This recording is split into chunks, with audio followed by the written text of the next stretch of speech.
अपने इंडिया का हाल इस वक्त ये हो रहा है कि एक आम आदमी अगर पनीर लेने जाए तो नकली, सब्जी लेने जाए तो पेस्टिसाइड्स का खतरा, फ्रूट्स लेने जाए तो केमिकल्स का खतरा, इसको छोड़ो दूध लेने जाए तो नकली, कंपनी या ब्रांडेड घी ले तो लैब टेस्ट में फेल, सरसों का तेल में ऐसा केमिकल मिलाया जा रहा है कि ओरिजिनल भी उसके आगे फेल, चिकन लेने जाए तो हाई एंटीबायोटिक्स का खतरा, मटन लेने जाए तो एस्ट्रॉइड लगे वाले बकरे का खतरा, बच्चों के लिए टॉफी लेने जाए तो कोई लेबल नहीं, बच्चों के चिप्स में केमिकल, बच्चों के टॉफीज में केमिकल, चॉकलेट्स में केमिकल। चलो ये सब खाने के बाद अगर इंसान बीमार पड़ जाए और दवा लेने जाए तो डॉक्टर भी नकली, डॉक्टर ने दवा लिखी मेडिकल स्टोर पे लेने गए तो दवा भी नकली। ये सब करने के बाद पुलिस वाले के पास जाओ इसकी कंप्लेन करने तो मालूम चला कि आईपीएस भी नकली, पुलिस वाले भी नकली। चलो इसके खिलाफ कोर्ट में केस करने के लिए गए तो मालूम चला कोर्ट भी नकली, जज भी नकली। अब ये सब टेंशन के बाद इंसान डिप्रेशन में चला जाता है और उसके बाद सिगरेट पीने जाए तो मालूम चला सिगरेट भी नकली, दारू के ठेके पे जाए तो दारू भी नकली। और ये सब होने के बाद जब इसके खिलाफ कोई अपोजिशन या कोई आम आदमी प्रोटेस्ट करे तो पुलिस असली, मीडिया असली,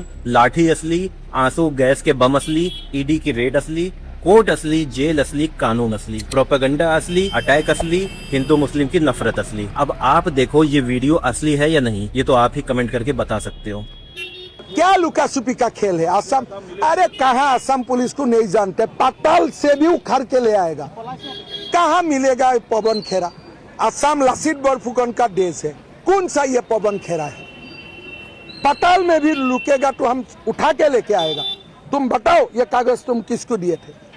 मेरा डाउट है ये कागज राहुल गांधी दिए थे उनको। सो ये मुकदमा राहुल गांधी तक जाएगा और हमें डरवाने का कोशिश मत करो।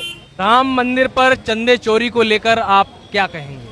मैं देश के जनता से यही निवेदन करूंगा कि आप आस्था रखिए, लेकिन मंदिर में 1 रुपया का चढ़ावा मत चढ़ाइए, क्योंकि आपको पता है कि भगवान पैसा नहीं लेता है, भगवान कोई हीरा मोती का, सोने का जेवर नहीं पहनता है। इसलिए अगर कोई पंडित पुजारी अपने पेट के लिए डायरेक्ट मांगता है कि मुझे भिक्षा दे दो अपने पेट के लिए तो दे दो, लेकिन वो राम के नाम पर मांगता है, किसी भगवान के नाम पर मांगता है तो 1 रुपया देने की जरूरत नहीं है। उस पैसे को आप किसी गरीब का मदद कर दो, किसी भूखे को खाना खिला दो, किसी बहन बेटी की शादी करा दो, उससे ज्यादा पुण्य होगा। विधानसभा स्पीकर सतीश महाना जी का परसों का बयान है, वो ये कह रहे थे कि जो चोरी जो हुई है उसमें लोग लगता है जो राम भक्त हैं उन्होंने श्रद्धा से दान नहीं दिया, उनका कहना ये है। उस पर क्या कहेंगे आप? हमारे कहने का अर्थ ये है कि अगर आप खड़े हैं, आपकी पैंट खोल दी जाए भरी सभा में और फिर पहना दी जाए तो क्या आपका इज्जत बचेगा? उन्होंने इस जितने भी देश में सनातनी हैं उनका अपमान किया है, उनके नाम पर आज सीएम और पीएम बन के बैठे हुए हैं और ये ज्ञान दे रहे हैं। जिस राम का उन्होंने बेइज्जत किया है, मुझे नहीं लगता है कि इस भारत में कोई राजनीतिक पार्टी ने बेइज्जत की है। इस देश के जो उनके रक्षक हैं वही भक्षक बने हुए हैं, अपमान किए हैं। ये पैसा किसी यहाँ का नहीं था, बल्कि विदेशों से कई हजार करोड़ रुपए आए, लेकिन उसका कोई हिसाब नहीं दिया। उससे तो उनका रोजगार है, उनका घर चल रहा है, परिवार चल रहा है, पार्टी चल रही है, फंडिंग हो रहा है। बिना सरकार के सहमति से वहाँ से 1 रुपया नहीं जो है कि चोरी हो सकता है। ये तो हजारों करोड़ों की बात है, सैकड़ों करोड़ों की बात है।